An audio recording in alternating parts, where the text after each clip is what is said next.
Hello all of you dark and light types. Only Pokemon from this gen will count towards this list, and no legendaries as usual. Wait, light isn't a type? Fuck!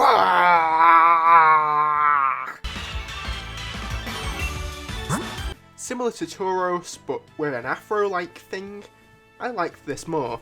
This thing looks like a beast, and I think since this generation had a habit of doing like alternative Gen 1 Pokemon, like Sark and Fro instead of Hitmonlee and Hitmonchan, it means most of Gen 1 Pokemon overshadow them, even if I think a lot of the Gen 5 alternatives are better. This thing is a beast, I've said that before, and can wreck most things it comes across. Unfortunately, it has a habit of being found very late on in games, and as such can be hard to form a real bond with. The depressed younger brother of Swampert, cause typing. This thing looks like if its mum asked if its friends jumped off a bridge, if it'd do it, to which it'd reply, "Mum, I don't have any friends, and I'd be the one that would jump." And that's just a whole ass mood. I don't need help, I swear. But I'm a Toad fan, and I love this typing, like its relatable emotions. Yeah, I really like this thing. A Zebra and Electricity isn't a combo I'd think would work that well, but damn does it. My go-to electric type for the generation, even though there's two others I very much like. I don't have much to say other than that. It's pretty cool, pretty strong, and pretty. One of my all-time favourite bug types, it being a centipede, should put me off because, creepy crawlies. But I think knowing how friendly and lightly intelligent this creature is makes me want to ride on the back of one. I always love a good poison type on my team, and this is my go-to choice for me in these Gen 5 games. With one of the most flawed shinies ever, yeah, I went there. Is that shiny even popular? I don't even know. This Pokemon's natural form is such a fantastic combo of a crocodile and a criminal. It makes sense as a dark type, and it can be found in the deserts, so sure, throw ground type in there too. It's just got such a badass look with its mask-like markings around its eyes, and I adore that weird shade of red. I cannot explain how much I like this line of Pokemon more than I like the Geodude line. At the end of the day, this thing isn't just a boulder to me, it's a rock. A rock! It is simply a piece of stone, rock, whatever you want to call it, but the way it's organised and put together to make a creature is just so good. I think the crystal-like things poking out of its body makes it work. It looks so cool. It's hard to describe why. I would and do simp for this rock. It is a good rock, it's a nice boulder.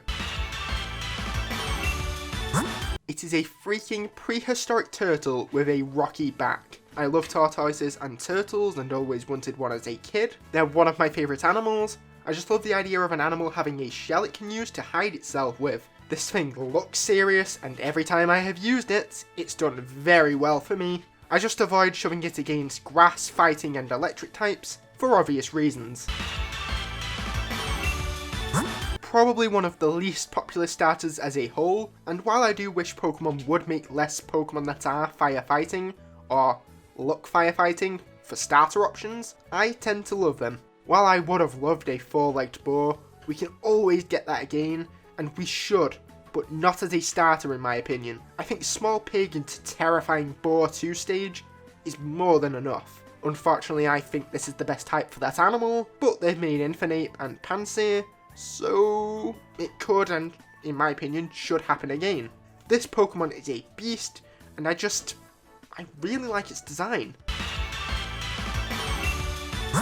Okay, so this is a mole, but its claws and the top of its head are steel.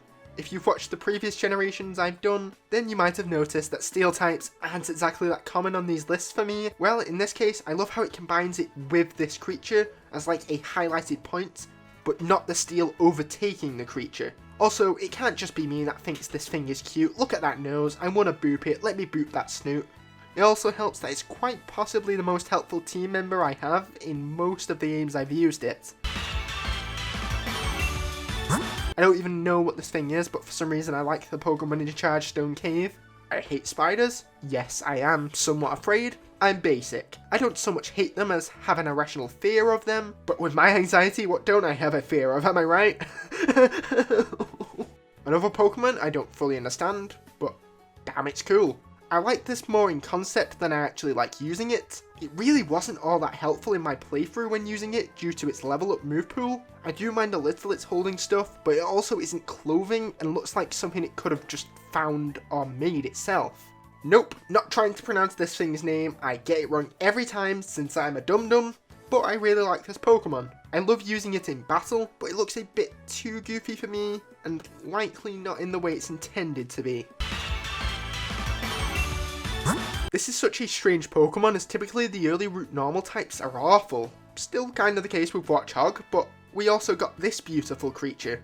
What I consider to be one of the most underrated Pokemon of all time, this is just an all-around amazingly designed Pokemon. It's so over the top with its fur and shape that it clearly isn't just a regular dog, but it manages to retain the cuteness, loyalty, and bravery of a dog.